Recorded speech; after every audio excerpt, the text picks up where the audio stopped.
Hey guys, welcome back to Oh Hair No. I'm Liz, And I'm Katie. and today's episode is really going to be a good one. We're sitting down with Robert and Tucker, who is a stylist. Robert's path in the industry goes way beyond just working behind the chair. He trained at the iconic Sassoon Academy in London. He has a really strong foundation for precision cutting, also brings such a unique perspective through his work as a painter. So, we're going to get into how art can actually translate into hair and what it looks like in real life, not just in theory.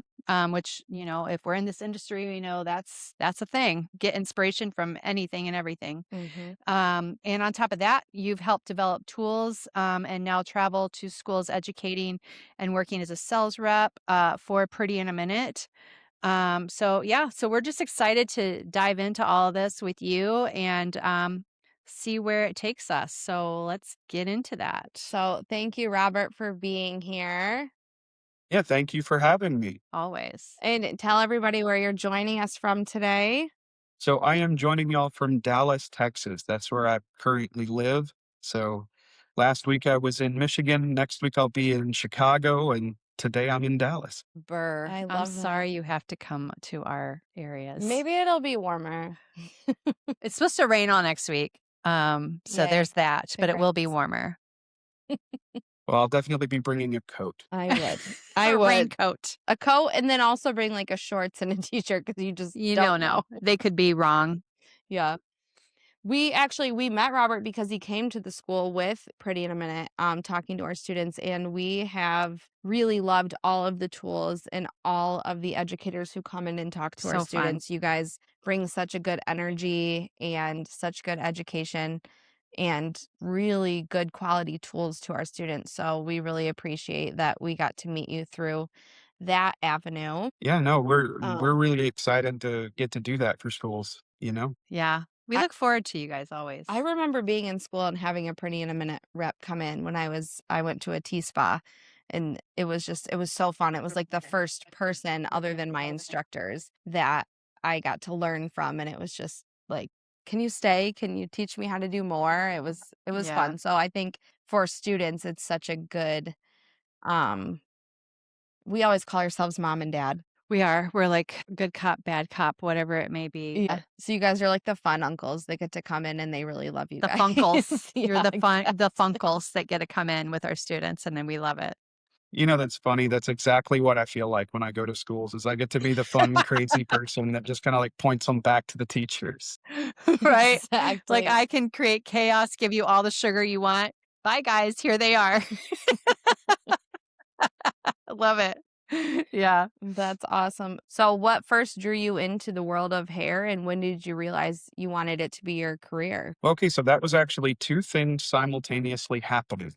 The first was I'm a classically trained painter. I had a really amazing teacher in West Texas who does like Western art, and that's not my field, but I uh, I really wanted to go to art school, and the solution I came up with was I'm going to pay for art school with hair school. I'm gonna go to hair school, and that's what I'm gonna do. You Um, got into 2 things that people never think are a career. I refuse to grow up. I I love that for you. avoid I love reality that. at all Yeah. costs. So, Yes. uh, but yeah, no, so simultaneously, my mom was also dealing with a lot of postpartum. She was losing a lot of hair. And that's what Jeez. opened my eyes to the world of hairdressing to start with. So, I said, well, if I can do some good, if I can help somebody to feel confident about themselves while creating, then it'll be a fulfilling path. I will tell you, Yeah. I lasted one semester in hair school before I realized that I had found what I wanted to do professionally for the rest of my life. It was very quick, it was very abrupt, and I went from knowing absolutely nothing about hair to wanting to pursue this to I had to know it all, you know? I had to know everything there was to know about hair, and I still don't, but, I'm trying. I think that's great, though, because you need a passion for this industry. But you have to. Yeah. If you're Yeah. not creating every single day and you don't wake up wanting to create, then go be an accountant or a realtor, Yeah. but Seriously. you have to want to create. So Yes, for sure. And it's interesting because you have both sides, artistic, but also we have such a empathetic, loving, giving personality by nature as hairstylists. So sometimes I know people who I went to college with that were in like art majors or even dance majors. Um, they could never have done this because they didn't have the people skills naturally or want to. So I guess what kind of was there something different in you that was like, I want to do art, but also I want to help my mom and others feel better about hair? Like, were you just naturally a people person, or how did you kind of discover that you could do both? no, it's funny. I have a lot of imposter syndrome from that because I wasn't. I was an introvert. I was kind of that kid that I was the guy in the corner, sketching in my notebook. Right. I had to learn physically how to, see things as simple as making eye contact. Mm. Yes. Because, like I said, I was that awkward kid. But when you find something that you can't not do, you have to adapt. You have to grow. You have to jump out of your comfort zone and Yeah. become someone. And so, yeah, no, on a weekend, my normal weekend is, curling up with a coffee and, reruns of the Batman cartoon. Right. Uh, I My love people. that. but there's also a side to me that says, if I don't go out and make somebody's life better, I leave nothing behind me when I'm gone. Yeah, Right. so the legacy was big to you. It is, it is. I mean, what do you have in this world other than the memories you leave behind? Right. Mhm. Doing this podcast, we're starting to see patterns, and that is something a lot of people refer to. Not everybody, but there is a handful of our guests that we've had so far that are like, what are we leaving for everybody? And we impact people's lives. And that's something that you learn once you've been in the industry for a long time. You see that impact and you see what we do. And I just find it so interesting how many people are like, that's an important part of why they love what they're doing too, is the Yeah. impact. I mean, for you, it may be a Tuesday, but for them, it's the first time they felt confident in their entire life, you know? Yeah. Or I could cry. That's so true. but That's so I don't know, the Daymaker book. Have you read that? It's I written haven't, but by I've a heard of it. hairdresser. It literally talks about that. You like read that book because it will resonate with you. And it literally talks about the impact we make on everybody every day. Be a day maker every day. That's so cool. I'll look into it It for is. sure. Yes. Yeah. yeah. So let's talk about your experience at school because I think, well, all right, first of all, let's back up because you wanted to pay for art school with what you got out of hair school. You went to hair school so you could make money to Yeah, pay for art school. Is that I when you did. went to London? No, so I tell all of my students this. I actually make it part of my class now because I graduated from the middle of West Texas in the mid 2000s at a junior college. I Okay. I knew how to do two things when I left, and that was chunky highlights and big teased hair. Um, Okay. Amen.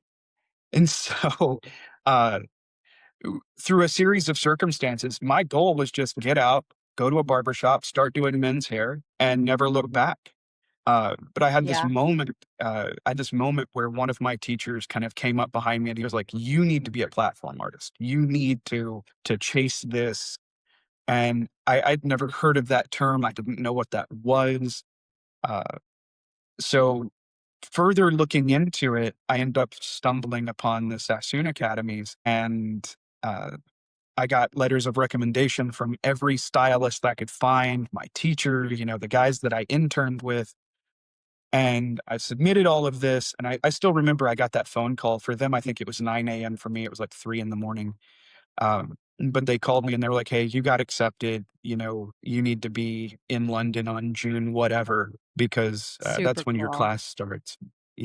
And so, Very cool. that was, I treated it the same way I would have treated art school. Uh, I wanted to go to a place where creatively I could learn. And so, yes, there was the Sassoon Academies in London, but there was also a lot of Saturdays of just walking around Camden Town, seeing the street performers, being the guy sitting in the park sketching or looking at the different colors of summer and autumn and asking yourself, how do I translate this into my media? Like how do I get Yeah. that color from that particular leaf onto somebody's hair? Mhm. You know? Wow. Yeah. So would you So say um, what do you prefer, cutting or coloring? no, I'm definitely departmentalized. I only cut hair now. I color hair for very Okay. few Oh, okay. people. My wife, some family members, but other than that, I don't mess with color. I love to cut Got hair. you. That's Yeah. so cool. Yeah. It is great. It's really key when somebody specializes in cutting. You know what I mean? Like there's it's most people want to specialize in color, Mhm. texturizing, different things like that, but for someone to come in and specialize in cutting is always, I think, very unique for sure. Well, it's definitely not where the money is. The money's definitely in color, but Exactly.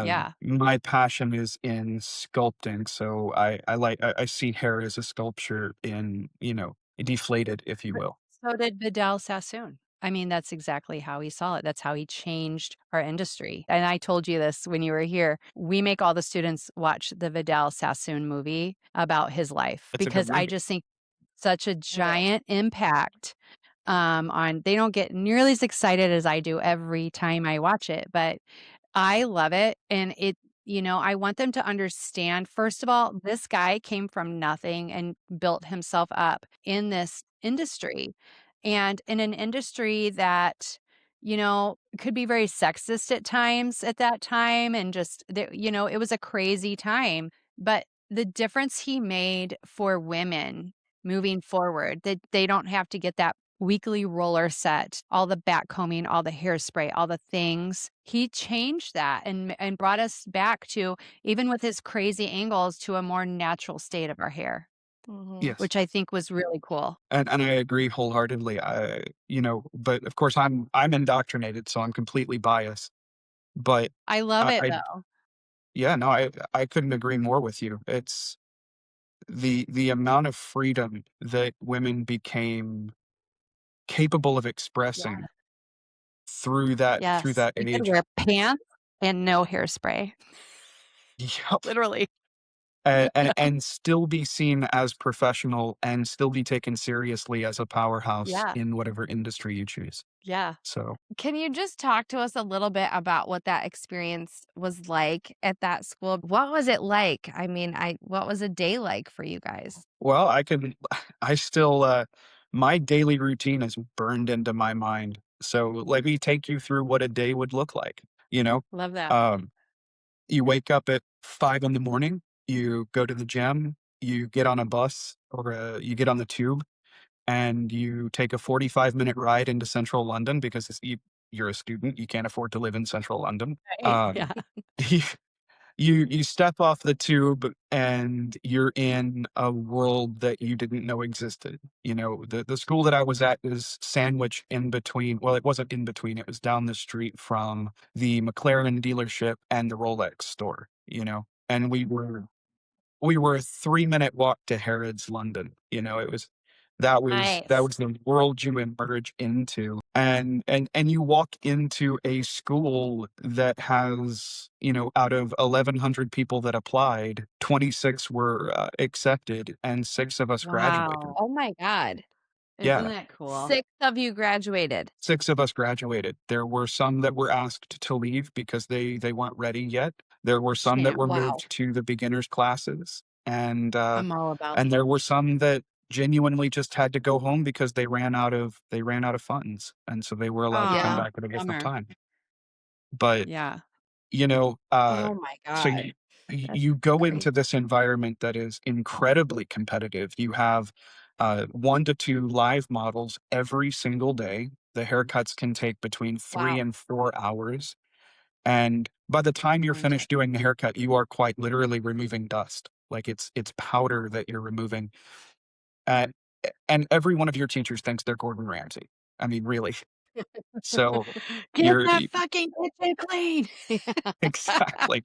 And that's the world that you exist in, and I remember, you know, it was those moments of leaving school, having had that full day of, check your balance 15 different times, and you're removing dust, but the balance still isn't quite right, or, your line isn't perfect, and then you Yes. leave, and I remember sitting on the tube on the way home, just in tears, not from sadness, but just emotional and mental overload. Just, you Yeah. know, the line was straight. How did he find that one bump?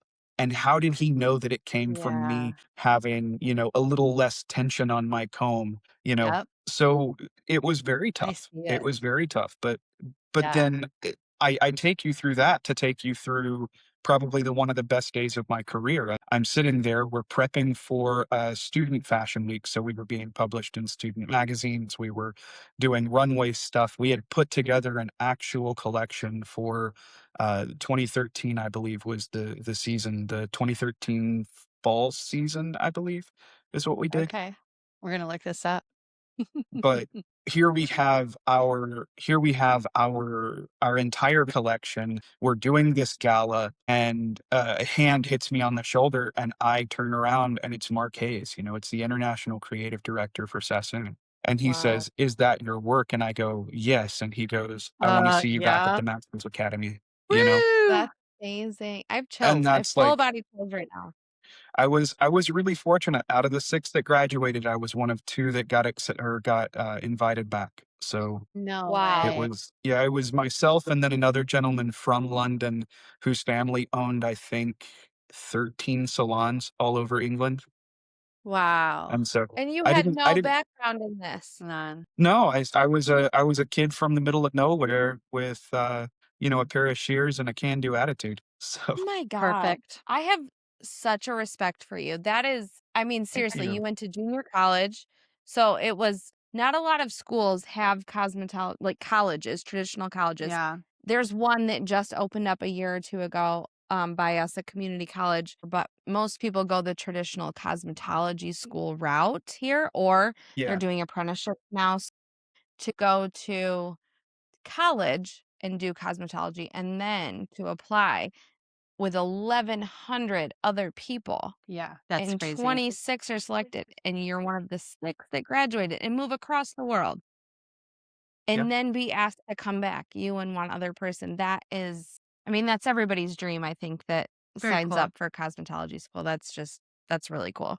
You Yeah. It should be was proud. it was a it was a dream, and I'm incredibly fortunate, and I had a lot of people behind me who were there encouraging me on the days when I was like, "This isn't real. This isn't happening," you know?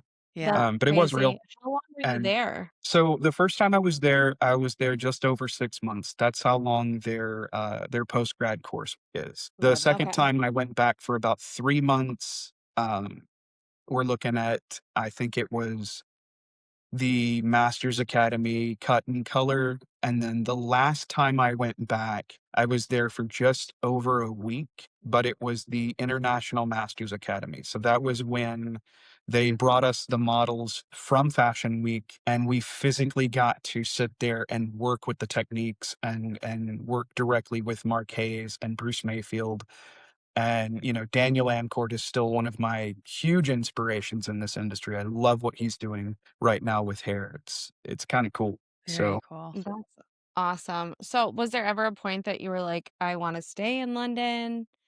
Um, Yeah. I don't know if I would have come back. yeah. that was a very difficult choice. That I was, bet. I didn't want to come back. I was Yeah.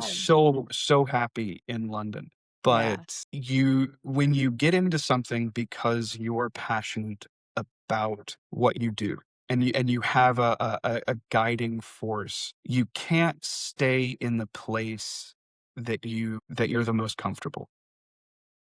Um, I tell everybody too, you can also climb to the top of that mountain, and it's okay for you not to like the view. there were some things that I couldn't abide by in the fashion industry at that time. The way that and Sassoon was really good about not doing this, but other companies are notorious for dehumanizing their models, for Yeah, um, Oh. it's horrible. and the things that you see behind the behind the scenes, it Yeah. wasn't a lifestyle that I wanted. So yeah, I went Agreed. home because here's this information. I can stay here. London has this. They don't need me. Or I can go home and I can elevate the way that Texas does hair, you know? There you go. Love Yeah, that. cool. That is so cool. What a cool experience. Very. Wow. Well, okay, so we're just going to talk about like your philosophy in our craft a little bit. So, how would you describe your approach to hair cutting or styling in one sentence? In one sentence, I know that's I A mean, challenge. that is very challenging. I mean, if you need to do 2 or 3, it's okay. I would say it in 3 words. Life is abstract. Okay. Oh. When we create hair for people, we are sculpting a movable, wearable piece of functional art. Yes. Um, our signature is invisible unless we focus it and deliberately focus ourselves on having that signature. I would say my philosophy, if summed up, is simply that I've never looked at a head of hair as a head of hair. I've always looked at it as sculpture. Right. I have this thought in my head, and I always think of everybody's head of like a canvas, and I talk about it a lot. And it's like you get this canvas, and then what are we going to do with this canvas? Like that's how I always kind of refer to it as, Hmm. like how can I make this like this? And it may not be that exact picture, but we've got an idea. We've got, we've done our consultation kind of thing with our client. So it's like we know what they want, but now we're looking at this canvas that we have. What can this canvas do for us to achieve this or something in the family of that, That's where I think that art comes in, where we have to visualize all these things ahead of time, which I can literally only do with hair. I've built a couple houses in my life, and that is foreign to me to visualize a floor plan without the blueprint in front of my face. It's not going to happen. It's so Right. weird. The You know, I hate to no, I don't actually. I love blending art and hair, and I think Michelangelo said it.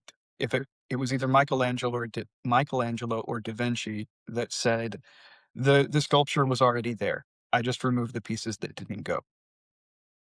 Mm. And I think that's the same with hair cutting, you know. With color, it's chemistry. I can put this onto this and it makes this every single time, unless the person didn't tell me they had henna in their hair. Um, but I love henna. It's the best. but uh, with hair cutting, I'm not giving them a haircut. I'm just removing the hair that doesn't belong. Yeah, I love that. That's a really great way to think about it. Yeah.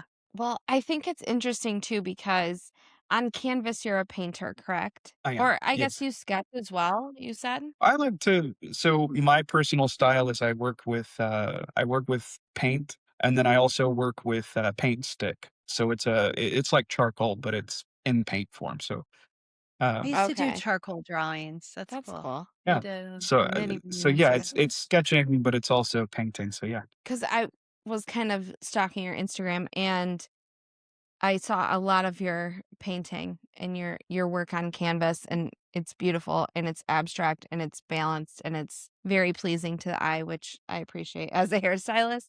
Um, and the color work is it's really detailed. But you by trade, you cut hair. I do. Yeah. So you would think naturally you would like to paint hair, right? You would Like think that's so, what we would wouldn't you? all think. Yeah. How does one blend into the other? Every one of my paintings has something that is unique, or at least I try to make unique to me, which is I approach movement in a different way. I like my paintings if you look at them long enough to feel like they start to move. Oh, And cool. uh, That's and scared. I'm sure. so Yeah. when hair color falls, it feels so flat to me. Like I can do dimensional colors and I can do all these things, but when it falls flat to me. When I'm cutting hair, if I put pomade in and I move the hair around just a little bit more, I can make that haircut explode into something that's just different and exciting. Or I can comb it in a different way that creates that movement and I'm addicted to that movement. So Gotcha. that's where the 2 kind of intersect is I see. movement. Okay. Yeah. That I makes was sense. really curious about that when I was trying to come up with questions and things. I'm like, okay, you've developed shears, which we'll talk about a little bit more. You went to a school that is notorious for cutting, Yeah, but then you paint. So I'm like, you would think that coloring hair and painting would go hand in hand, but that totally makes sense. And the that's so movement. cool. I can Mhm. draw a really great stick figure, but I am not an artist. Right. Well, Dance, I it's did dance, love the Mm, movement of the body, but I guess, maybe that translates somewhat, but right. yeah. well, it's funny because a lot of my paintings, if you look closely, you'll see that a lot of those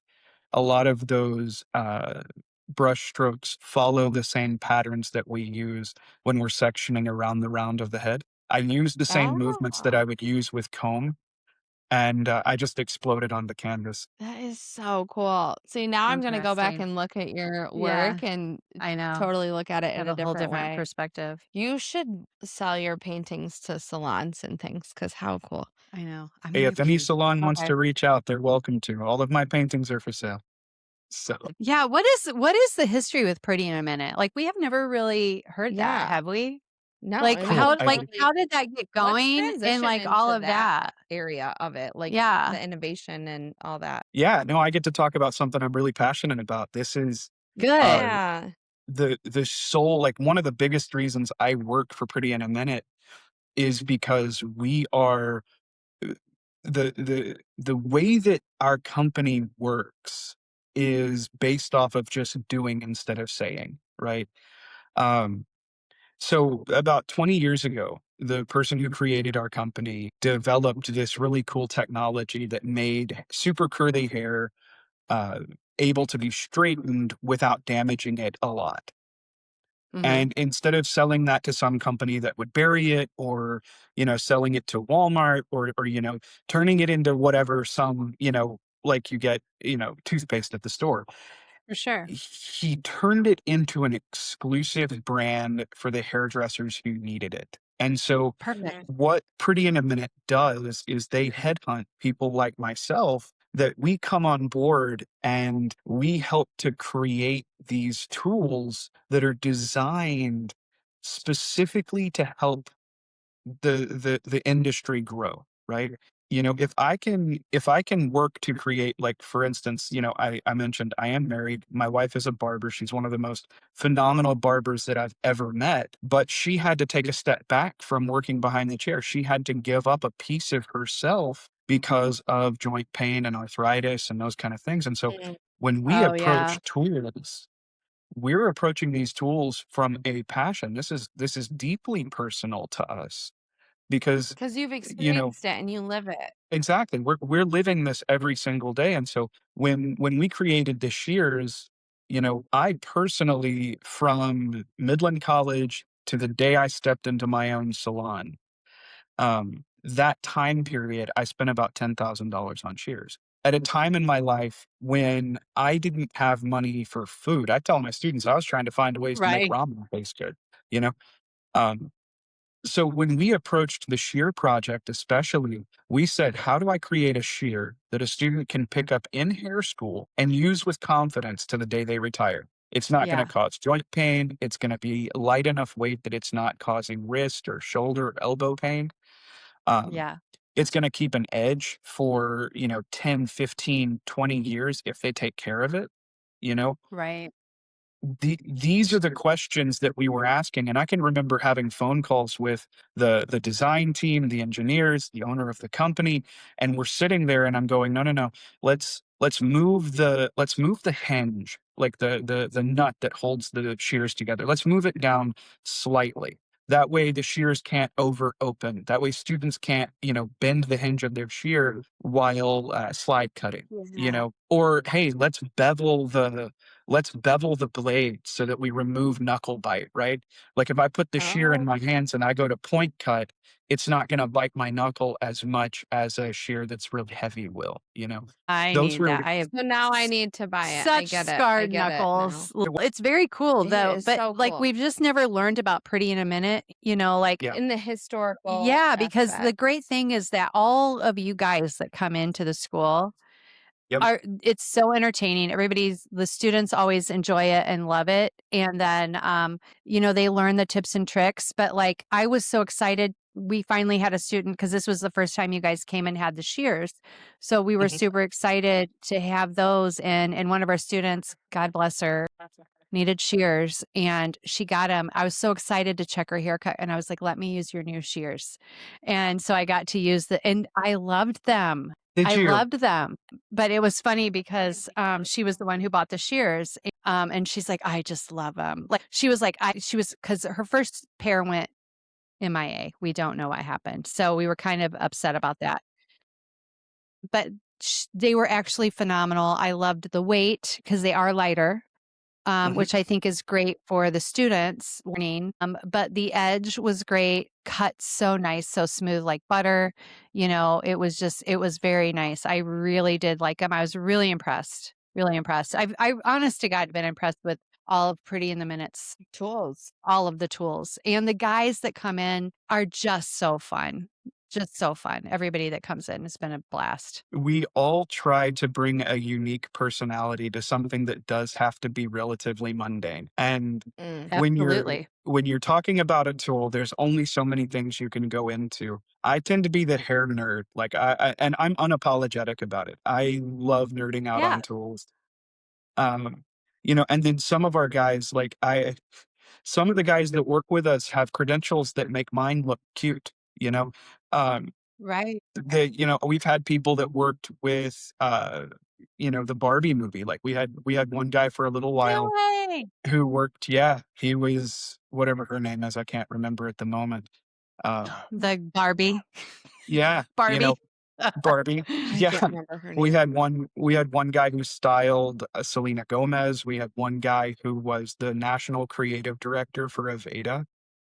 Um, Wow. these are these are the kind of people that I get to call peers, and it's Yeah. overwhelming to be completely honest, because I'm the young Yeah. guy. I'm the new blood, and here these guys are, and they're so much more established than me. So You guys have all done so much. So how Very unique do you get into that? I mean, I guess with Pretty specifically in a your Minute. company, Yeah. because I yeah, know other people will find people on social media and see their following, but I feel like with Pretty in a Minute, because you all are so accomplished, there has to be a different type of there headhunting is. going on. Oh yeah, no, there is a very it was by far the hardest job I've ever interviewed for, honestly. Really? The pool that I was selected out of was well over 11,000 applicants. I mean, we're What? talking there are That's tons crazy. of applications coming in all the time. And you can't just be the salesman, right? They don't want just a salesman. Yeah. They don't want just a teacher. They don't want just a Tony Robbins kind of inspirational speaker. They Right. want someone who cares about creating the most timeless tools that they can possibly create, while also possessing the skills to go out and share that passion. And so Yeah. they interview, and you do video interviews, and you do script He's all reads, over. and it's part casting for a role, like a movie role. It's part job But it interview. sort of is. Yeah. I mean, when you guys come in, you've got to be entertaining. I know who you guys have to entertain, and it's not easy. God, They look at No. us like we are brain dead half the time. they think And I'm like, girls, what stupid. is going on this morning? Let's liven up. Come on now. And I Oh mean, yeah. Katie and I might be ready to bang our head against the wall, but we've got to put some fire under these butts, you know? So it's like, I fully get what you guys have to entertain. And then also, you don't even have to just keep their focus. You have to make them love you on top of all of that, And you then know? love the product because they have to Yeah. love you And before they that's, love the we product. got a tough, Exactly. you have a very tough audience You that you are do. dealing with. Well, and we love our audience, which is why we do it, you know? But you're so right. I mean, everything has to be curated from the time I walk in, like I said, I'm a good old country boy.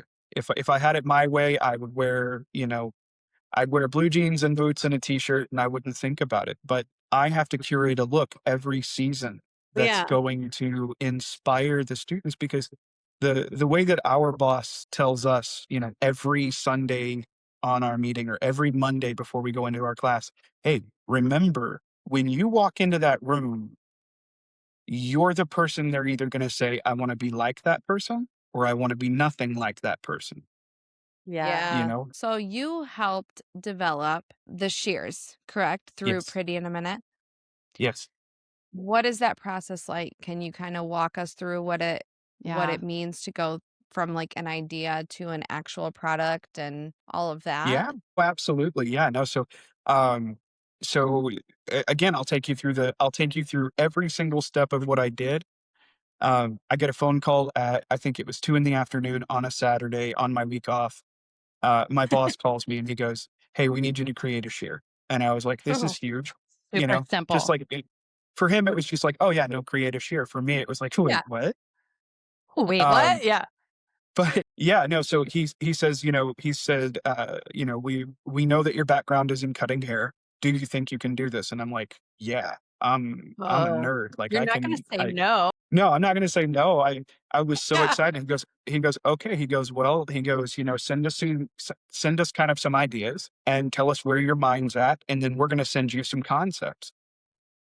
So I sent him this long laundry list of things that I think would be super cool with shears, stationary swivel, canted, this particular length, this particular width, all this stuff. I get a box in the mail a month later, and it's like 2 dozen sets of shears. Oh my And he gosh. goes, okay, he goes, do any of these feel right? And I go through them, and some of them were just bad. I mean, some of them were like dog Why did you even grooming, send that? Yeah. like why yeah, and I was like, this is like some of this is like doesn't match. Is this a So anyway, joke? so I narrow it down to 3 different scents of shears that I really liked, and I physically took a Sharpie and, put marks on it. I was like, "I want the thumb off of this one, I want the tang off of this one, I want the nut Yeah. flipped around on this one," and so I send him all these pictures, and there were times where I was even sketching stuff out on a paper towel with Sharpie so that I could show him, I love that I'm though. in the middle of a restaurant somewhere in Wyoming, and I've gotta do, like, a quick doodle to show him what I'm talking Yeah. about. Um, and then, of course, I asked him on the phone, I'm like, "Okay, so, like, why all the shears?" And he goes, "Well, honestly," he goes, "we wanted to see if you really knew your stuff, and you know your stuff." And I'm like, "Oh, so those Shut were up. So tests." this was a Like, test. there were some in there that were just testing Oh my my my knowledge. gosh. And then he sends Okay. me back these, like, 2 or 3 sets of identical shears, and he goes, "Hey, they're all different, just tell me which one." And there's these little tags on them with number codes, like 252 and 123 and, And you're like, "They're 941. exactly the same." Did you And they're recognize they exactly were the the same, and same? so I pick them up and I'm working with them, and, I pick up one, it's just way too heavy, and I'm like, "Okay, this feels like 916 stainless steel, that heavy, hair school sheer kind of steel." Yeah. I pick up one, and it's just got kind of a gritty feeling whenever I open and close it, and I'm like, "Something's off with this one, Yeah. I don't know what this is." And then I pick up the one that we ended up going with, or a variant of what we ended up going with, and I'm Sure. working with it, and I'm like, "Oh, I like this one. This is like VG10 steel. I know this. I know the feeling of this steel. I know the weight. I know the way that it kind Yeah. of plays." And so I message him back and I go, "I want this one. The VG10 steel is definitely the best." And he goes, "Wait, you knew that was VG10?" I was like, "Yeah, Shut up. it's Look just at really you. good." And so So we ended up going with that, and then he sends me back the proof. Again, at this point, we've passed probably 12 months of development, and I've met with the engineers, and they're doing all the techie stuff, and I just get to do the fun part. Like I don't have to apply Right. apply for patents or wait for licensing or any of that stuff. Just I don't even know critique. how that works. Yeah. Right. But then we get the shears back, and I want to say they're the rough draft, right? And so I cut with them and I cut the living bejesus out of my hands. But we dialed it in, and we found out that one of the edges on the shear, like at the tip, they hadn't quite refined the tip to the way that I wanted it. Okay. And Mm, so we probably spent 2 to 3 months refining just the tip of the shear alone so that we could get the balance between too pointy and not pointy enough. And Yeah. really what that's for is scissor over skin. Like when you're working at the nape of the neck on those Mhm. little fuzzies and you just want to go Yes. over with the shears and clean it up. But doing that little piece alone was like a 2 to 3 month process. But yeah, no. And Isn't then of that course I got the crazy? prototypes in, and the prototypes were branded with our old logo, and they were a little more gray than the ones we have now. So cool. Yeah. And, uh, and so I used those for a few months. I did a few haircuts. I even used them on a client or two. But yeah, no, that was where they started. So finally I said, okay, they're good. This is what they need. And so they went into production, and now we release them once, maybe twice a year, because they take about 6 months to be made. They really do take quite a bit. Wow. And so I will when say we I get them, was very impressed. oh, well, thank you. It really is cool. Thank you. I was. that's But yeah, no, we awesome. we love them. We love them, and we don't wanna mass produce them. We want to do our limited release because that means we do it right. And so when they come available, Right. I Yeah. usually post on my social media, and students can always reach out to me on my social media for the shears. Like that's something that we're really proud of. And if they want them, they got to reach out and say, "Hey, listen, can I get the student price?" And then I'll call my boss and ask if I can have permission to add them to a class. Yeah. Super cool. How long have you been with this company? Yeah. So I started with Pretty Intimate about 4 years ago. Okay. Wow. I Okay. Yeah, someone reached out to me. It was kind of funny. I had just decided to go back into the salon. So the day I set up, like I paid my first week's booth rent the same day I got the Yep. call. Wow. Weirdest week at a salon I've ever had. I spent 1 week Best moving week in. I've ever, spent one though. week moving out. So, but yeah, Yeah. no, it was really cool. But yeah, no, I've been with them for 4 years. I've been working on Okay. design projects for probably the past 2.5, almost 3 years now. Cool. And, I don't get on every project. I want every project, but that's because I'm greedy.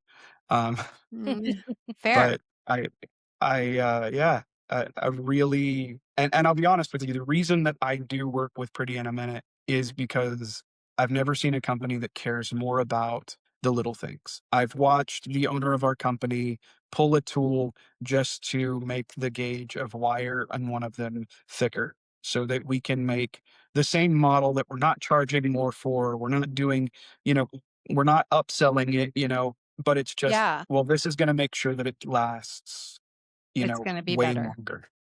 Yeah. Yeah. How awesome. Yeah. And so you applied for this, or did they seek you Or yeah, out? you said they kind of sought you. Well, so that was kind of a complicated.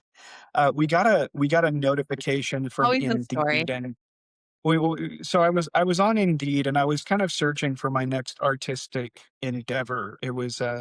I live my life kind of like a gypsy. I really do like to do different things, and But Mhm. that's the best part about our industry. Don't you agree with that? yeah, we can. It's the If I want to be a it's best pirate for one day, people. I can be a pirate.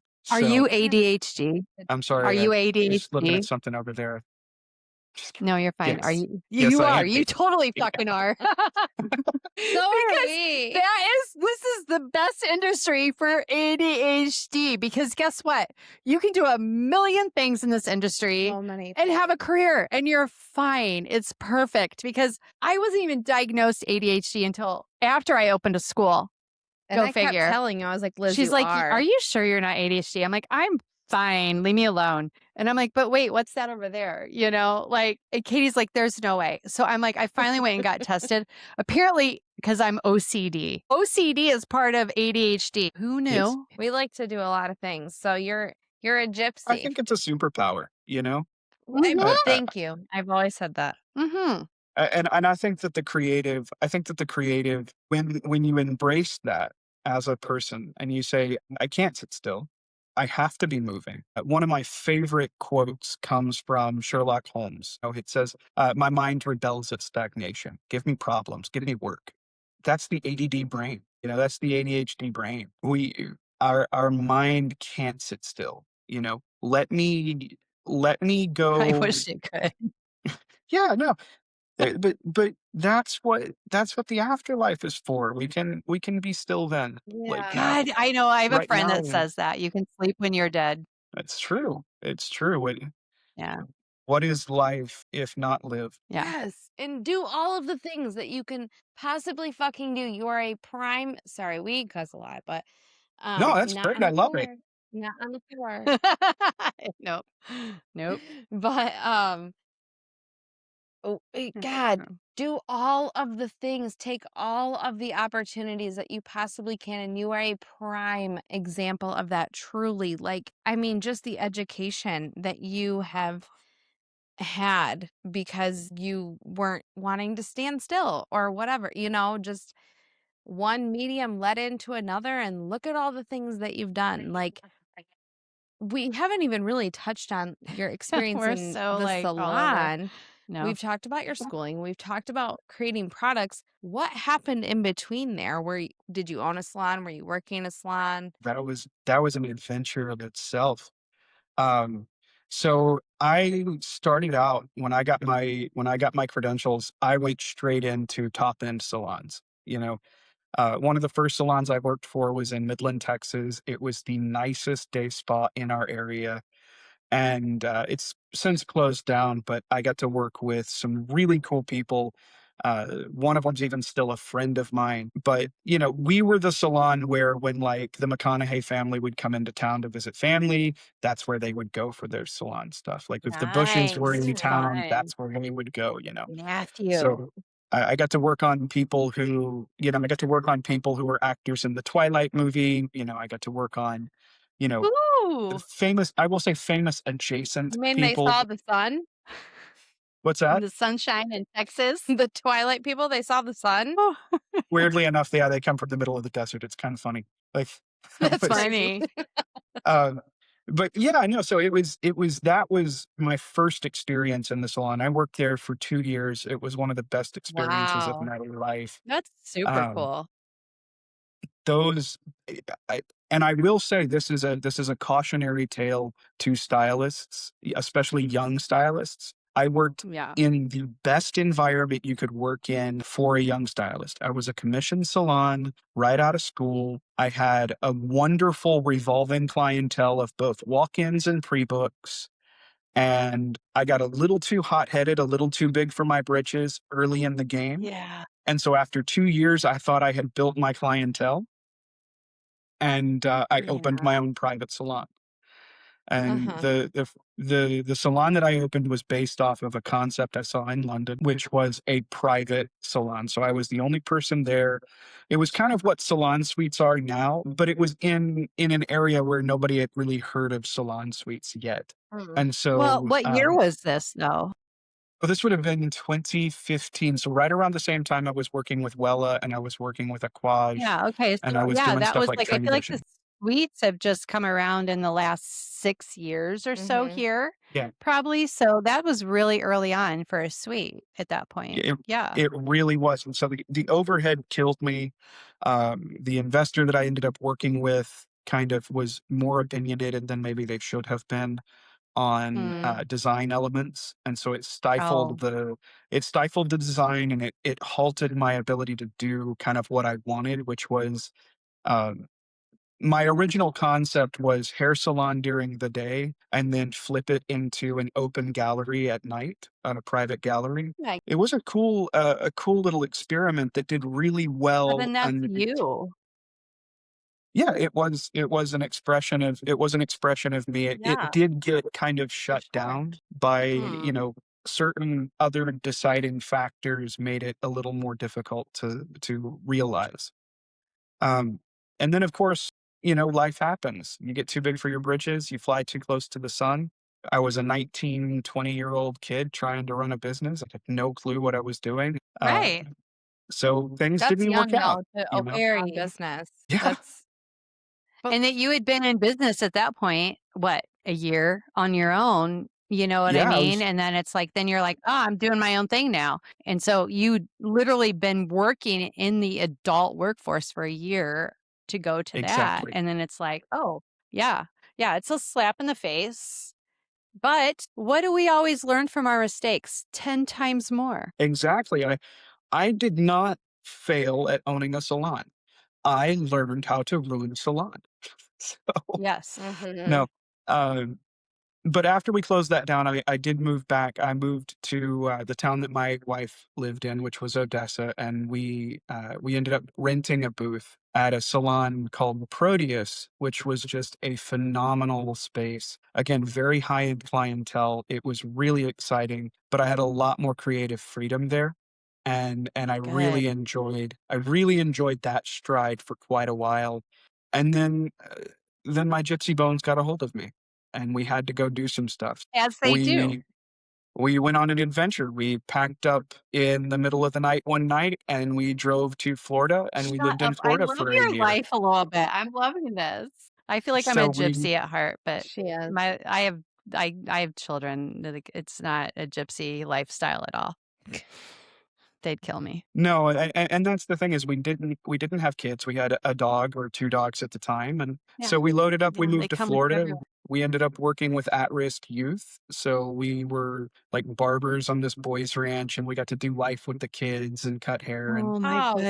you know That's goodness. cool. That's cool. and then, from there, that was probably one of the most fulfilling times, but and I will tell you, the world of an artist is not all designer and luxury brands and excitement and money. Yes. These were times where we had this little house on this ranch that we lived in that used to be a train station. Like, during the Civil War, it was a train station, like, bunkhouse for the people that build the trains, and, like, one of the rooms we couldn't even use because there's grass growing through the floorboards and stuff, and, I tell everybody I know what it feels like to have to weed eat my bedrooms.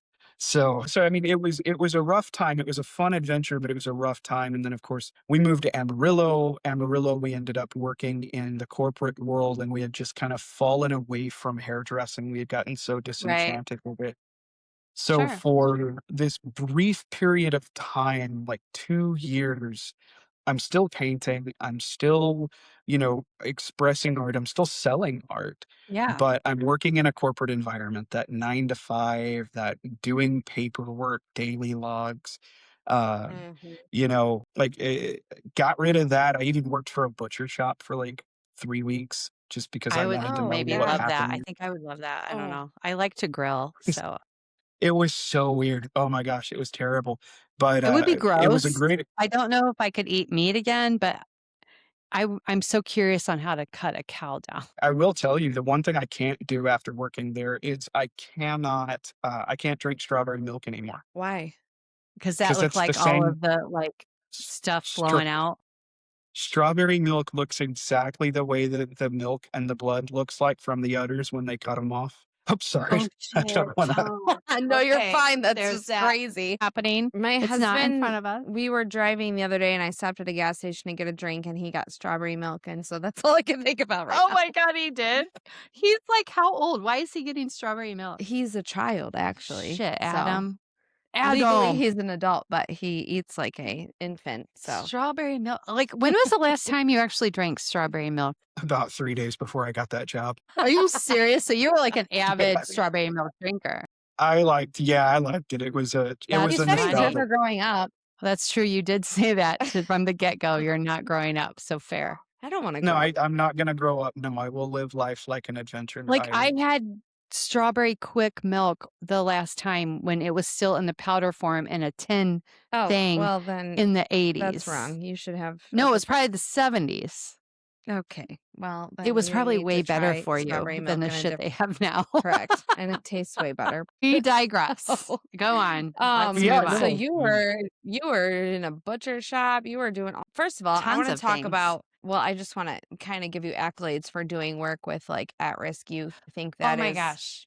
really, really cool because in a world where in our industry where we are trying to charge clients, thousands of dollars for colors and cuts and extensions and all this stuff, and a lot of people you say, "Hey, do you wanna go cut hair at the women's shelter?" Whatever it is, they just look at it like, "Well, I can't make any money doing that. I don't wanna do that." One afternoon a month, whatever it Everyone is, needs their haircut it's going to change a regardless life. of yeah. Well, and if you really wanna dig into that, you know, the fun, happy-go-lucky persona does exist, that is there, but the reality behind this was I tell every well, I don't tell every student, maybe I should tell the students this, Yeah. but when I was working at that level in hairdressing, we all know what happens. We know the hair shows, we know the parties, we know what goes on. I was also a young married man. And, my wife and I are joined at the hip. We work as a team. She's a barber, I'm a stylist. This is what we were doing at the time. And we ended up going to a house party and we ended up leaving said house party. And we were like, wow, I see what Hollywood parties look like. I see Yeah. I see what really happens behind closed doors. P. Diddy. I'm not going to say it was that bad, but we left before they brought out the baby whale. Yeah, no, I I was there, but I didn't do it. No, but I was in that picture, but I was not I was really in a different there. It room. was okay. right, Yeah. yeah, but no, and I will tell you, we showed up to this party, things started getting weird. We left, and So I don't mean to laugh. I'm sorry. a week later, we moved and started working for a nonprofit because, You're like, again, we're out. We're done. we had to take a break. Yeah. Now all this Yeah, shit's and coming to surface and everybody's like, oh, It's actually it's crazy insane. because in a world where we in our industry are working hand in hand with celebrities, essentially there's a level of this like godlike complex you can get in this industry. And you think you're untouchable You and are not. you're on stage doing hair just like a No. person is on stage performing. And well, that person on stage performing, I've done their hair, so I'm a god just like they are.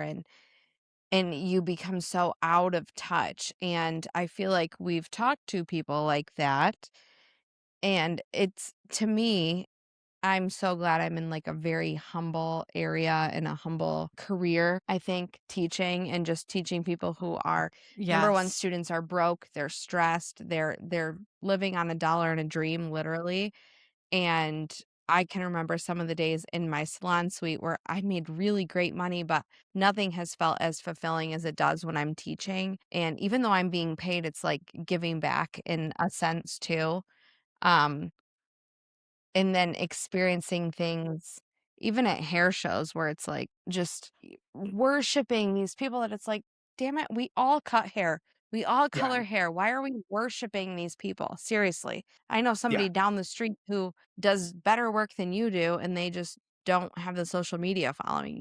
So exactly, I think exactly. that what you're saying is just like when you guys chose to go work in a Good for you. nonprofit speaks really highly on you and your wife's just your Morals, yeah. values. Yeah, exactly. It's Well, big. and that is, I hate to say it, but there is a part of my life that normally we keep separate from work, but faith does come into things, and there is, Mhm. sometimes you have to have Yeah. principles even when you lose money because of it. And I'll tell you that was creatively probably one of the most amazing adventures. Like I learned more creatively from stepping away from hair for a couple of years because when I Mhm. came back to it, I also saw. I mean, you got to think. I started doing hair when I was 16. I did not Yeah. know any world that was other than the hair salon. You know, Same with me. and when you step away from it for a few years, you realize you're not really that big a deal. People we love our art and it's exciting and it's fun and it's fulfilling, but people don't think about us but maybe once every 3 to 4 months. you know? But it's not only that, like, it's not just that where it's like you understand you are replaceable in most of your clients' eyes. When shit hits the fan, I mean, because as a woman, I took 2 maternity leaves. That bit me in the ass. They're like, "You're taking" and mind you, I only took 6 weeks with every kid. I lost so many clients and because I took 6 weeks off to birth my child, Yep. that was Yep. it. Like, most people get 12. Zach, I think I took 8 because my doctor made me go on bed rest 2 weeks prior to having him, and he Mm, was high risk, and after he was born, he was in the NICU. It was not good, and my clients still left my ass with this mhm. big, NICU bill I had, and, we don't have benefits. It is what it is. And I'm like, how do they think I'm going to pay for my NICU? They're there to get their hair done. Bottom line, most of the world is Yeah, selfish. it is. And it's unfortunate, but when you realize your worth. You also have a value though. And that's the thing. It's like, it's not just what your clients put on you. You have a value and you offer a service and it's going, and everybody feels like, yes, if I do this service, it's going to be better than this service that you're going to get over here. I mean, we all, and you went to the Vidal Sassoon training school, and you took some extra haircutting classes and you did a lot of amazing things through Vidal Sassoon. And that's wonderful. And then on the other hand, it's like everybody, they get their certifications, they do all these things, we're constantly putting money into our education and we're trying to Mhm. build ourselves and move forward and be a better stylist and build our resume, so that we've got all these accolades, right? So that yes, I am eligible for this, I'm eligible for that. But at the end of the day, when we're helping somebody and making somebody's life change, those are the bigger things that we do. Yes. Like, even if it's like those poor kids that you guys were helping at that moment, making them look better, making them look in the mirror and respect who they see, that's a Mhm. big thing. Like, you see those people that clean up homeless people and Yeah. they see their old selves again. Mhm. Yep. It that is That's huge. Huge. No, Giant. you're absolutely right, and if if we can merge that and I do wanna say this because this is something Big. that is on this topic, I wanna just circle back to, yes, I did some really cool things. I went on some really cool adventures, and I got to play in a world that not a lot of people get to do, and I'm Yes. humbled by that experience. Amazing. However, my wife, she went to Odessa College. I went to Midland College, she went to Odessa College. She went to Abilene for barber school, okay? I went to London for advanced training. She Right. can cut circles around me. She can do things with clippers that I can't think of. Fair. She's the person I go to when I say, "One of my clips is doing something funny. What should I change? What product should I be doing? How do you feel about this? How do you feel about that?" Because intuitively, she has something that is incredible, you know? And so I want to this is my little PSA. This is my encouragement to any student who's out there who's in a small town, who's going to hair school. You don't have to go to the places I've gone or do the things that I've done.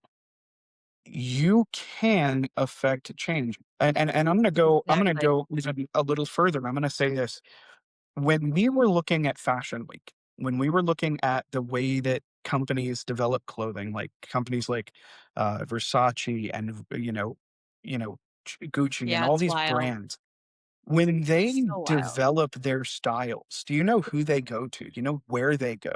They go to the streets. They go to the kids. They get their inspiration from people who are either too bold or too poor to buy high fashion. And they take from that, they use that as inspiration. Isn't So that ironic? And then they your make things that are kid so unbelievably It's gonna be Yeah. expensive that nobody but the elite can afford to purchase it. Exactly.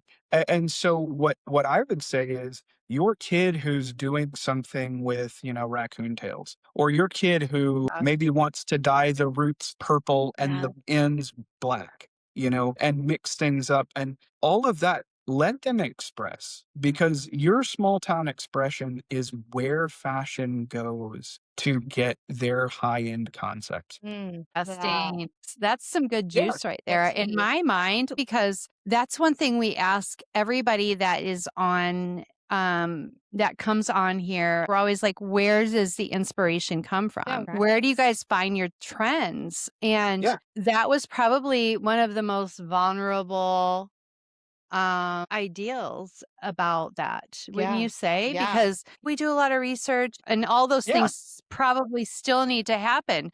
But honest to God, the core is let's look at the young kids. What do they want? Because they're going to be this next up and coming generation that's going to have money that can purchase this shit, right? exactly. Or how do I sell to a person who's going through their midlife crisis Well, youth? amen. Thank you. How Mm. do how do I sell them youth? I'm in my 30s now. I'm 31, and I don't really want to dress, nor do I have the body to comfortably dress like the You're like, I girls in don't their really want to 20, dress. early 20s, whatever. And then also that's just not me, but I think about not to keep bringing it back to like Devil Wears Prada. I am so excited for She that loves new the movie Devil coming Wears out. Prada. She's super But excited about when we that. think about Miranda Priestley and like who she is, like you can Yeah. just tell those Yeah, women, that's their style from like day one, but that was edgy. And where did that style come from? The streets, that kind of thing. And yeah, boho. always being Yeah, on the absolutely. forefront. So I would say this. It's our job as creatives to take whatever the social norm is for fashion and to knock it down a peg or two. You know, um, if you are wearing, so for example, like right now, I'm wearing some, I believe they're Murano, black leopard slacks. I've got a Egyptian Have it. cotton. Love a Yeah, no, it's fine. leopard. I, It's my I've got favorite. a Egyptian cotton white shirt on and I'm wearing some sneakers. You know, I am wearing technically something that should be worn to a formal occasion. My plan for this is to play video games. Like I'm not going anywhere. I So love I that. I would I would encourage anyone if you see something that inspires you, wear it. Um, Yeah. be the person who wears the tux to the skate park and have fun with it. You know, Amen. be the person that wears ripped jeans to the black tie event and do it unapologetically because who's to say that your messy bun, right? Balenciaga just came out with a Dollar General bag as a purse for Yes, they 1,700. did. So First of all, who's to say that your messy bun isn't the same thing as say a $5,000 updo? yes. It's fashion. And I think that what happens is if you're going to wear, say, a Louis Vuitton purse, wear it and be like, it's just a purse. It's a bag. Yeah. Yeah. Wear it unapologetically. And you know what? Pair it well with that Target sweater that you bought because you thought it was cute. My God. Because that Target That's sweater you me bought because today. you thought it was, The yeah, Louis bag with the Target sweater. yeah, because Yep. that's unapologetically you. It's your most authentic self. Yeah. I was gifted a packet of like 200 Timu socks. Like, and they're all like knockoff superheroes. Like, I I've got like, literally have a not, pair of Temu socks on right now. but I have no problem wearing those with Louboutins because, quite frankly, who's going to tell me not to? You Ain't know? nobody. Also, No, who gives a fuck? Excuse my French, exactly. but who gives a fuck? And also, there's so many pieces that look high end that aren't the price tag of a high end Yeah, item Exactly. now. Like Exactly. you don't know the difference. it's the reality. No. And And really, as creatives, we shouldn't be following the trends because the trends are already 2 to 3 seasons behind where the creative should be. Yeah, ahead of the game. We should be ahead of the game. We should be saying, you know, um, "I've created a look that is timeless to me. I am going to dress in my most authentic self Yeah. constantly, Yeah. despite what the generational gap says." And, 10 years ago, if you weren't wearing Air Force Ones, you were considered a dad. Now, if you're wearing Air Force Ones, you're considered a dad, and Nike and New Balance are the new popular shoe for kids. Mm, Do it's you just really crazy. think that I Dad shoes are know. now the My trendy dad shoe. was a New Balance guy with the white socks up to here, the Mhm. jorts, and the That's Yep. what all Hawaiian the young shirt. kids are That was wearing my dad's now. uniform daily. He lived in Tampa, and that was Yeah, his uniform. I was like, "Dad, we're going to but go to" he thought Kohl's was amazing because of their sales. They don't have sales They here. have fake sales, but it was so funny. Like, but he had that uniform, that yeah, the and, like, I literally see, like, oh my gosh, it was, Who You Were for Halloween. Post Malone. Post Malone, literally, that was his outfit yep, on a Yeah, that's what and my commercial for Busch Beer or something, or Bud yes, Light, I Are you can't kidding remember. me? My It was 11-year-old hilarious. son dresses like a 55-year-old in the And retirement that was my community. dad's u I'm like, I yeah, called it his uniform. I'm like, "Oh, you got your uniform, let's go." oh, yeah, You and got your every uniform on. and every one of these kids right now is dressing like they should own a 2006 Corvette. They really do. Um, Right? Swear to Because God. they bought it in their midlife crisis. And they all have yep, broccoli hair. Oh my They yes, look god. like a stalk of yeah, broccoli. Broccoli. God, that's a great do we do so many little kid perms I at the cut my school. kids off the other day. I was like, It's "That's hilarious. stupid. This has to yeah, go." It's insane. I'm sorry, but, like, your mom does hair. I can't let you walk around like this Thank anymore. I cut it God. off. yeah, and you know what's So coming let's back? The what? the beaver is coming back. The It Beebs! The is. Beebs! It Oh, is. yeah, Ah, God. I didn't deal with it well the first time around. I was way too old, so Oh, this man. is gonna I be would torture. that haircut It's would literally make the Dorothy me Hamill just tapered a little more, though. I mean, come on. We got this. it was beautiful. Remember Dorothy when she'd skate? Like, it's almost like a Vidal Sassoon cut. Let's go there. That yeah, Dorothy Hamill, when she oh, would yeah, spin, her hair was like, you know how you hold a mannequin upside down, right? And you can see that shape. That was Dorothy Hamill's hair on the ice. She would spin and you could see the shape of her hair. The shape of her hair. And I'm like, damn, that is a phenomenal haircut. yeah, So we talked on tool development, yeah, life on the road and education. So that Which we haven't really gone in that little pocket. So you travel to schools selling tools. yes. What is that experience like day to day for you? Oh, I would say it's a lot less glamorous than you'd think, you know? Uh, All they all are. the best part of my day is getting to walk into that school and be fun and have fun with the students, but behind the scenes, it's logistics, it's paperwork, it's, getting to Yeah. my hotel. I'm really fortunate because I think I'm the only guy in the company that has an assistant. My wife is like, do you remember the old Speed Racer, like the cartoon? Yeah. Okay, so Yeah. Jen is my Trixie. Like, she's my Overwatch, and she'll call me and be like, "Well, That's here's your cute. restaurant, here's your Jen hotel, is my here's your." pixie. Aw. Yeah, and So so she she gets to travel with you? no, she doesn't. She does everything from her Oh, home office. Like, that's her little thing okay. is she Alright, cool. like I was almost yeah, like she like clocks in and she does her thing. So, yeah. that's cool. That's But perfect. Uh, but yeah, no, it's a lot of moving boxes. It's a lot of renting minivans. I've driven more minivans than I have my own car. And so when they you come always home you from guys that, always have But you guys have a ton of yeah, shit to tug we do. around. Yeah, no. And that's the funny Yeah. thing is a Suburban will hold like 25 boxes, but a minivan will hold 31. So we get the You minivan. guys know this. Yeah. Fair. Yeah. Yeah. But and I will say it does take a toll because you come home and your house feels like another hotel, you know. And you still wake up at 6 in the morning and you still walk in and you still brush your teeth and you forget that, Mhm.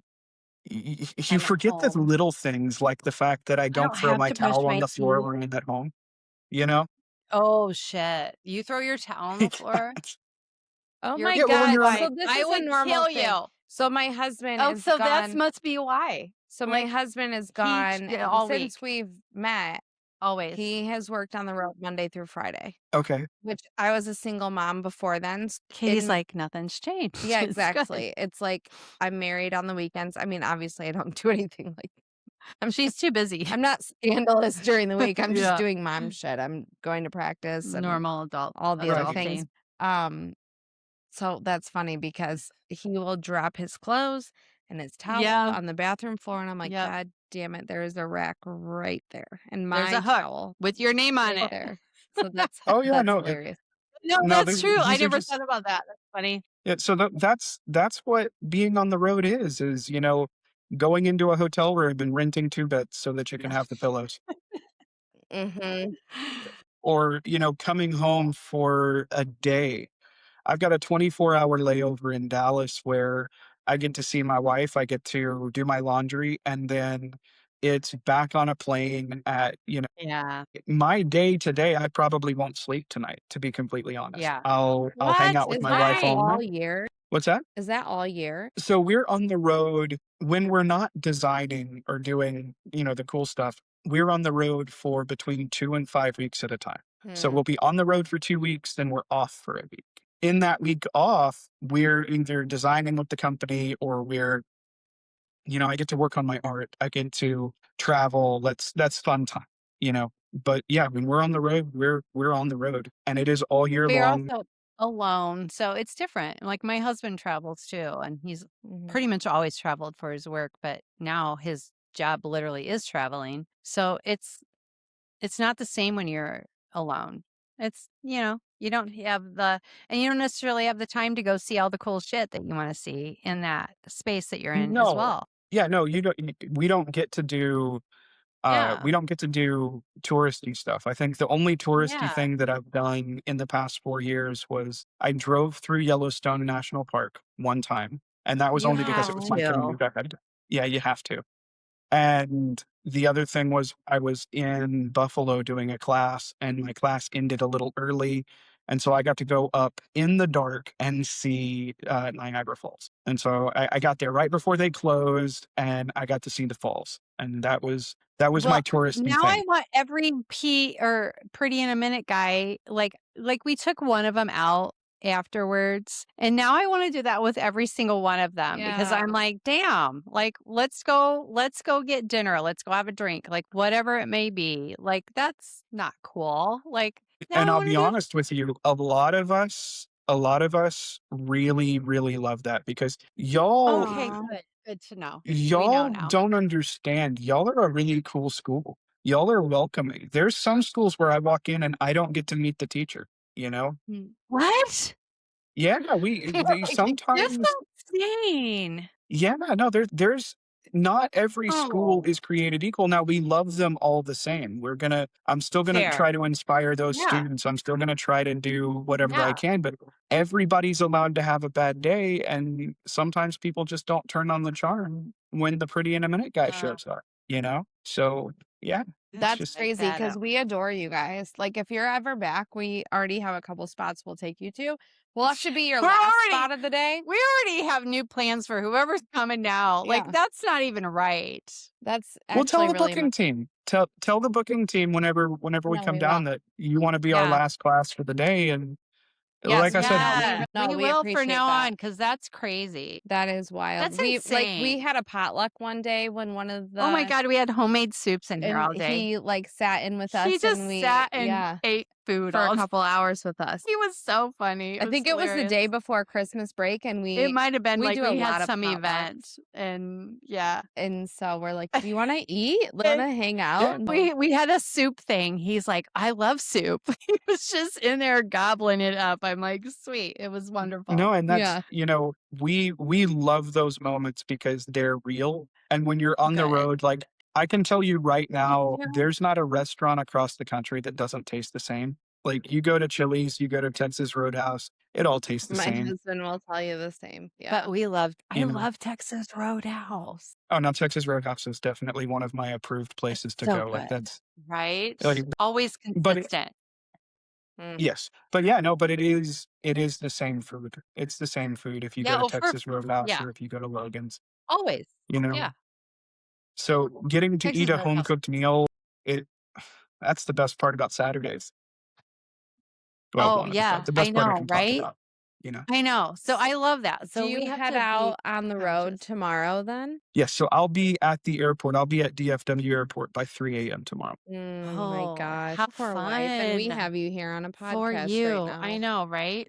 No, that's awesome. That's great. Yeah, All right, so one word to describe the industry right now. quick fire. Broken. Oh, Oh, I love wait, that. okay, give a quick description. Now we gotta go there. We gotta dive in that a bit. There's a war being fought right now in this industry, and it's a war What is between the that war? artist. It's the war between the artist and the technician. There is a group of people that want to put us in the category of uh, day laborers. They want us to make $9 an hour. They want us to be something you do, like Yeah. waiting tables uh, or making coffee. There is Yes. Which, by the way, another group of waitresses make a shit ton of money, but But no, anyways. but no, but we're not gonna necessarily make that tip, and they aren't No, either right, anymore, the right. way things have no. changed, so this Well, is Yeah. and valid. that's the thing is the companies are now taking the tips from the stylist. The companies are now saying this is your hourly rate. The tips go towards they call it shared tips, and so they do the same thing And like this that is coffee companies do.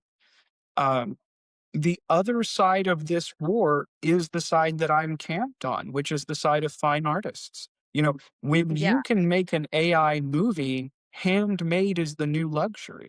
So now, why wouldn't you spend a little bit of money on something that is real? You know, and I real, think that if real, we don't, yeah, real. if we don't, yeah, That's crazy. Wow. Okay, Real was the key word in all of that, I something that is appreciate real, that input, and I didn't even, I guess, realize that because on our end we're fighting a war between the legislative side of it with being regulated deregulation. or not. Um, so we're fighting government officials and such, and it's like, what It's do a you mean nightmare. you don't want us to be licensed and regulated? We can burn people's scalps and give them contact It's it's so many things. it's and insane. if they deregulate this field, let's look at the big picture. If they deregulate this field, all it does is hurt the small schools because Mhm. the colleges are pouring millions of dollars into college programs that will then offer a 4-year degree or an associate's degree in fashion and hair, and you'll go into top salons having a 4-year degree, and But it'll that be yet really isn't another. a thing in our area. Those programs aren't even offered in No, Michigan. Yeah, and people have and to so move what you'll Like, end away. up that's with in nothing that's been offered, and Title IV is getting taken away from trade schools, that they're working on that right now, which we aren't Title IV. We've chosen not to be, accredited, on wow, purpose. I don't wanna yeah, rely on the government for my success, no, as well, far and as any of it. Like, no, like, if you're gonna come here, you're gonna be dedicated, you're gonna be mhm, focused. You're not here because you wanna still get your food stamps kinda thing. So that's where I lie with my heart and soul with my business. So I get yeah. very passionate about the politics and all of those things. Well, and I think you're onto something there because if we don't, as creatives, fight to keep this part of our industry alive, Yeah. we're the last bridge between the world of art and fashion and the world of technology. Like, uh, who Yes. else gets to do what we do? Um, Nobody does. Nobody no, I does. mean, We are so if unique. if you're a creative, if you're a graphic designer, right, you were just replaced by AI. Your job is Yes, your job is moot. Okay. literally. If you are a programmer or any of those things that we see creatives get to do just got replaced by AI, including the small artist who makes art for places like Hobby Lobby and Um, the decor I stores. love Canva. I'm just gonna throw that out there. Like, Canva has saved me thousands of dollars. Yeah. Thousands. Like, But So small businesses who have little boutiques who create those little yeah. cute Or artsy pizza pieces, like, yeah. Canva You know, took that away from them. But the thing is that small mom and pop shops though can survive and have legitimate advertisement though on the other side of that. So maybe they should have made their stuff more affordable at that point. Mhm. You know what I mean? If they saw that coming in, they should have adjusted and they Mhm. didn't. Some companies adjusted, some companies didn't. Mhm. You have to right. adjust when you're a business. Mhm. You have to. And I am constantly, and we will continue to adjust because our industry changes daily. Yeah. But if we and here's kind of the other side of that, to play off of what you're saying, but then, add a perspective. If a company comes in, and this is something that we've seen really with the world of fashion, high fashion, high-end fashion, they used to charge $80 for a shirt, right? You buy a polo, you buy Psycho Bunny, you buy one of those shirts, it's $80. Psycho Bunny. I can get a $10 polo shirt perfectly fine. Okay. Mhm. Yep. But the small boutique that's doing the hand embroidered shirt that's charging 30 for a shirt, well, now Amazon has put them out of business. Now I'm going to go to Shein, or I'm going to go to one of these other companies. And Yeah. the problem isn't that I'm getting that shirt for $9, because if I was getting it for $9, it would be my choice. I could choose to go to the mom and pop shop, or I could Yeah. choose to go to Shein. It's that Right. now the little boutique store is charging $50 for the shirt, and the high fashion store is charging 80. And the mom and pop Yeah. shop has been eliminated from the equation. They can't exist anymore. And then the Yeah. companies came in. They did the same thing that you see with like Redbox. Redbox put Redbox and Netflix Oh, put, you know, Blockbuster. Yeah. Family Blockbuster out of Video on business. Yeah. But now, God, I miss how much Blockbuster. does it cost to have all your streaming? It costs more than if you had cable to start with. Oh my god. It's a lot. It's funny because I just had one of my credit cards get compromised, and it was what everything came out of basically. So it was funny. Now I'm getting all these red flags like, you can't process your payment. I'm like, I was still paying for that shit.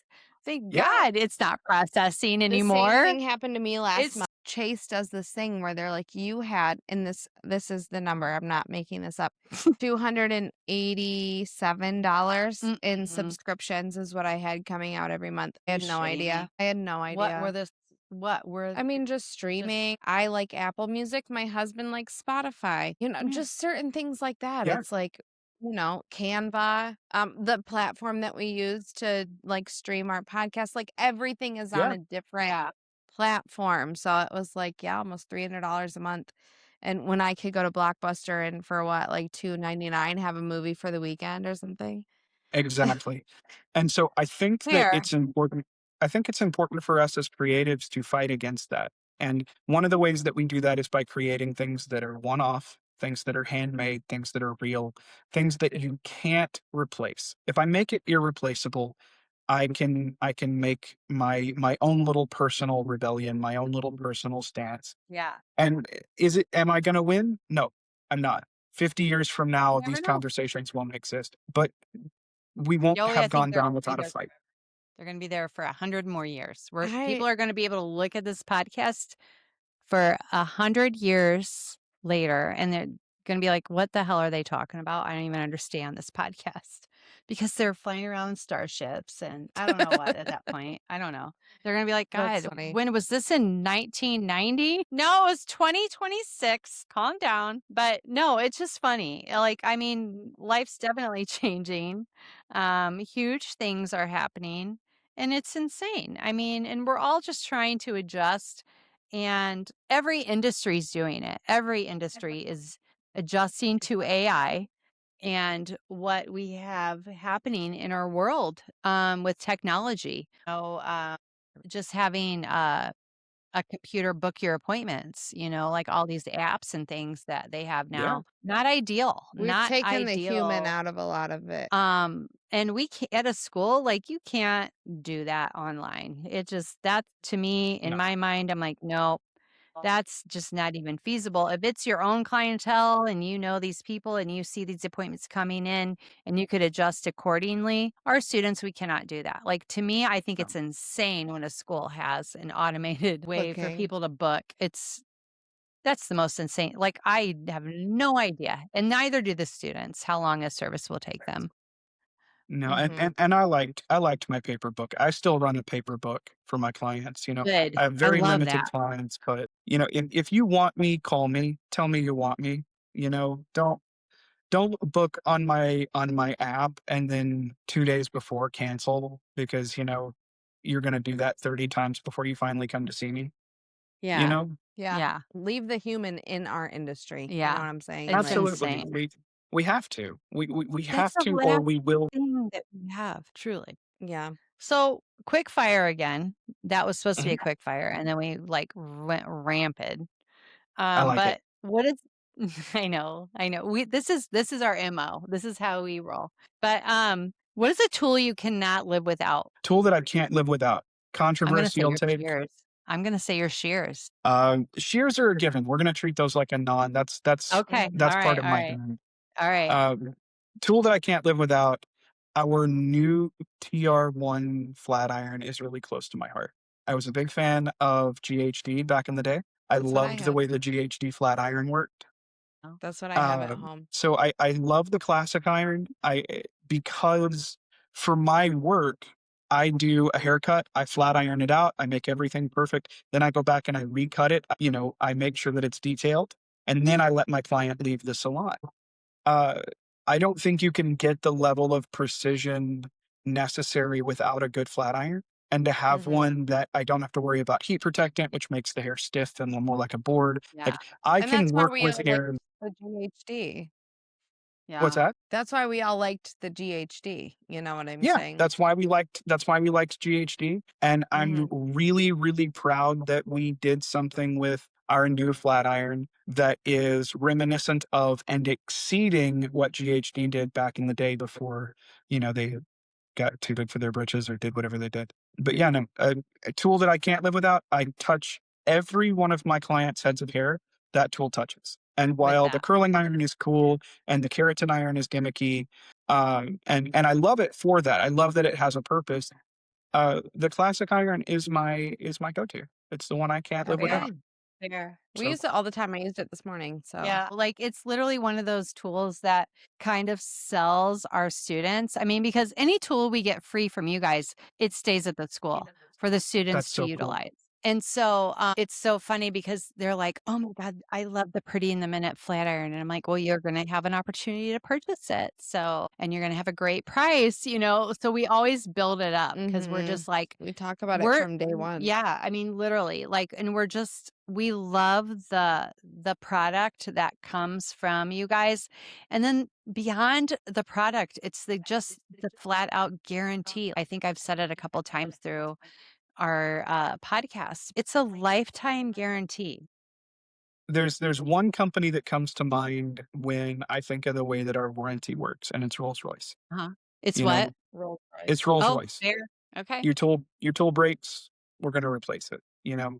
I had a Mhm. young lady about a year ago who her kid, she was a single mom, she was working her way through hair school, she was one of my night school girls, right?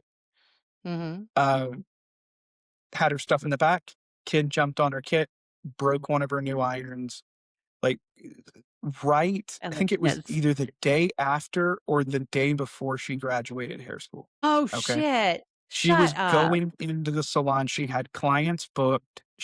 Ready to work. She ended up messaging us, and we were able to get her a new iron before she stepped foot in Aw. the salon. Like, Oh, good. That's great. it was so cool that when you're kind to the people that you're messaging, and because I know the Yes. team that does claims, and they're so sweet, and like I said, they Like, oh my will god. yeah, Yeah. they are gonna bend over backwards to help the students, and I've seen them do it Aw, time and time and time again. I love that. See, that's the best, and that's what we're missing in our society so much right now. It's just that old school, just we stand behind our product. Yeah. It's that simple. And good customer service. Yeah. So, let's talk about what's next for you. What do you have? Is there anything fun you have planned or coming out or some I mean, I know So you can't talk about some stuff. in a perfect world, in the next year, you should see some new education stuff coming out. We've got like some fantasy color courses that are being put into the works, which is weird. I don't really color hair professionally, but I do have a soft spot for fantasy color. So I'm thinking we might be doing They're something like so that fun. in the Pretty in a Minute world. I've also been approached by some other companies. We're working with a company called Two Modello, which makes the mannequin heads for all of my educational stuff that I do, Okay. and they're making a full-sized head, analog, so the students don't have to, like, work on a three-quarter size head anymore, they can work on, like, a full-size head, Oh, that would be amazing because our parties, and they look at us like we're crackheads, and I'm like, "But this yeah, on a real head, this works." yeah, no, and the Two Modelo's doing some really cool stuff with their, like, angling the hair near the face, so it Gonna feels more grow like a real like head of hair, yeah. Ooh, Okay. but yeah, no, just don't let them that overprice them. Good God. yeah, no, I think and that's the thing is they're competing with this kinda stuff that you would find at Sally's. I think they're like $80, like between Oh, 80 that's and $100. phenomenal. I mean, shit, we Yeah. pay that or more because our each of our students get 3 mannequins. None of them are amazing. When it comes to cutting hair, it's so unrealistic, and I just have to be like, "Pretend this, pretend that," without perming that hair straight down flat to the head. It's like, good God. So I would just love to get affordable mannequins for a cosmetology school would be phenomenal because Well, yeah. it just doesn't exist. We want to keep this affordable Oh, as a school. That's the thing. At the end of the day, I want to make this affordable for people. We're not seeking accreditation through the government, but we right. are state regulated. We are probably above and beyond most schools that are accredited is the crazy thing. And so, Y'all are working really but hard with what you have, and I love that. we are, and we're trying to keep it affordable at the same time. Equipment is. Yeah. That's why we appreciate Printing in a Minute, Yeah. honestly, because they can So afford I think investing in tools at a good price while you're in school teaches you that you do need to invest in in your career, in yourself. yeah. I just appreciate that Yeah. we get to offer that and you guys give that to our students. So Yeah. Well, and we've got some really, really cool stuff coming out. Like I said, on the education side, there's some really fun stuff I can talk about. There's some fun stuff I can't talk about. The tools, there's like some really, really cool stuff around the corner for us. But and I will say, I think that in the next year to 2 years, we're going to see a defining moment in the world of hairdressing because AI is doing a number on social media. And there's going to be people are already starting to walk away from social media. They don't care if you have followers anymore because they all know that those get bought. You know, they mhm. don't Yeah. care if you have like a great production or whatever because they understand that it's a production, you know? And I think Mhm. that when you start Yeah. seeing especially when you start seeing the salons use more AI uh to encourage people to get like this is my professional work, but it was AI, The edited. turnoff. It's a Yeah. real turnoff, and people are gonna walk away from that, and they're gonna walk back Yeah. into the world, and I think we're gonna have one of the coolest awakenings of I love real this. life in the next Yes. year to 2 years. So, I I would pray to God say you're right. I think that's amazing. I think that we all are getting turned off on. I think that's so yeah, poignant. I think it's great. Yeah. and I would say in the next 2 years, I would expect students to start saying things like, "I'm going to the bar with my friends after work," I or, sure as hell hope so. you know, I I mean, I that think we're this gonna start last generation, I'm kinda like, I can stay out later than you guys can. Like, come on. yeah, and I would say that I'm hopeful for that. Yeah. That's my inspiration moving into the next phase of this world that we call, life. Our They new start future. living. They start Yes. really They're gonna start living. I think we're gonna God, start wouldn't that be and I great? think we see that in fashion right now. We see a return to the '90s, you know? What does the Mhm. '90s Oh, represent yes. for us? Ah, You know? I love Let's this. talk I mean, He's the just first person that said this. yeah. Everybody else is like AI, AI, AI. But I have been like, I mean, I'm succumbing. I'm there. I'm working with it, but not for photos, not for any of that. Literally just business, the business Mhm. Yeah. side. But the AI pictures coming in and the Uh-huh. expectations put on stylists, I'm like, that's not even real. We talk about it a lot, Mhm. and we talk about it a ton with our students.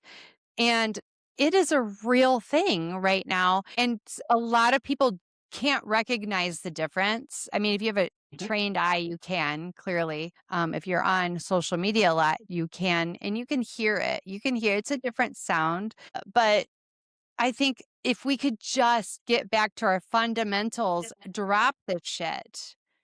I Yep. mean, here we are on a podcast, which is, I love podcasts. I think it's a phenomenal way to communicate and it's not censored, in the way that a lot of things are.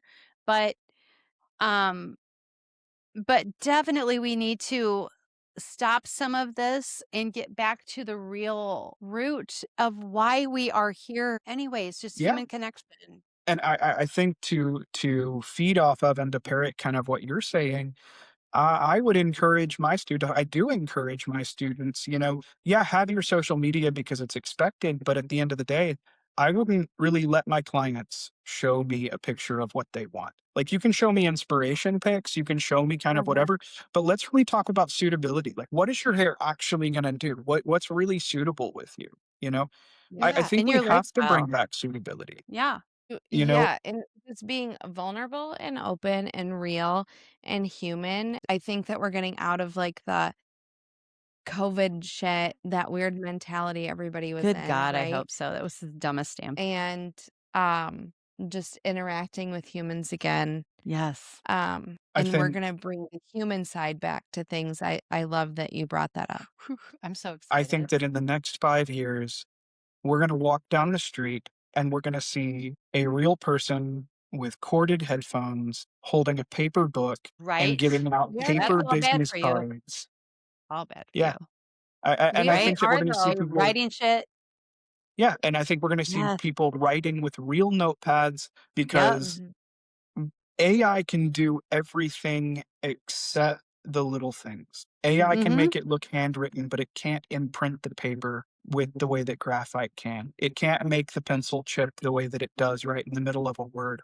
There's an authenticity that we're chasing right now in life. And I would say that that is probably going to be the biggest mark of luxury that people have. And I Yeah. think they're going to chase it because right now we live in a world where it is almost too expensive to live. You know, Mhm. It is too we expensive. It already it is too is. It expensive to live. already We is. the idea of a younger person buying a home is not even It's aspirational anymore. not They even. want to No, my like kids. rental. Yeah, No, I have kids from the age of 30, oh god, I don't even know, it was done 33 or 34, and then 33 or 34 down to 25. That's where my kids are at. On is the only one that has owned a house. The other 4, one of them owns a house, and the other yeah. one, like, the rest of them are all renting, and one's still at home. So, um it's insane for these kids to live that American dream. Like, it's Yeah. just not a reality right now. It literally is not a reality. They can So I rent, challenge. but renting's outrageous. They'll never Yeah, save a dime. no. So I challenge you to ask the question, what do people place value in when possessing something is no longer an option? If ownership Yeah, no longer exists as an aspiration, what do we put our energy into? our And I would quality of argue that the life young at the end of the day. exactly. I would argue that the younger generation, especially what we're seeing now in this world, it's no longer a luxury to have a phone. It's a luxury not to. Okay. Yeah, It's no longer a luxury to have a house, it's a luxury not to, you know? yeah, It's no yeah, longer a luxury to eat out, it's a luxury to eat in. A picnic yeah, in the park will cost me $200, and let's be real, I've done this. A picnic in the park will cost me $200 while, eating out at a restaurant, even a sit-down restaurant will cost me 80, you know? yeah, Mhm.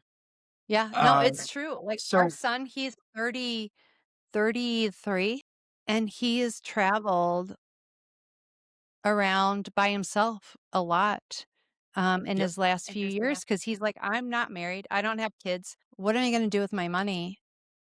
And he can work from anywhere. And I'm like, exactly. "Go. Go, buddy. Like, do your thing." Yep. So in that world, when the true luxuries, when you see people stop aspiring to owning a home and they're just gonna carry the cool bag and Yeah. wear the cool clothes, you're gonna see fashion. Fashion's going to explode because what I have on my back is my only interpretation of self. I don't invite my friends over to my house for a party anymore. Fair.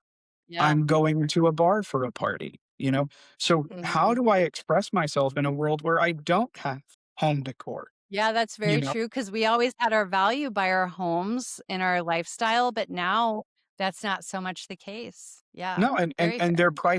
they're pricing cars out of that market as well because used to, if you stepped out of a Ferrari, but you were wearing a pair of jeans and a t-shirt, it didn't matter, you stepped out of a Ferrari, you know?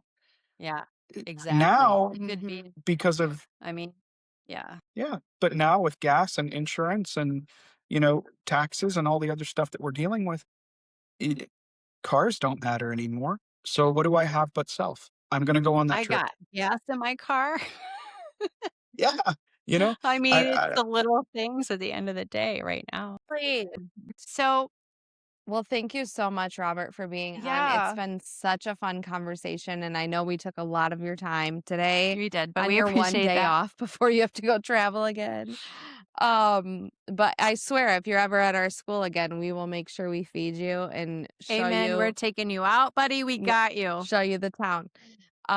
it's But been an abs thank you so much. We really We appreciate you. loved It's it. been awesome. So, in true O'Hare No fashion, let's sign out, Liz. Do All you want to right. send us off? So let's go forth, be bold, and if it fails, what do we do? Oh, hair Oh, no. hair no. Bye, So guys. yeah, Thanks for joining thank you for today. joining us. We'll see you next week, We'll see you guys. next week. Thanks.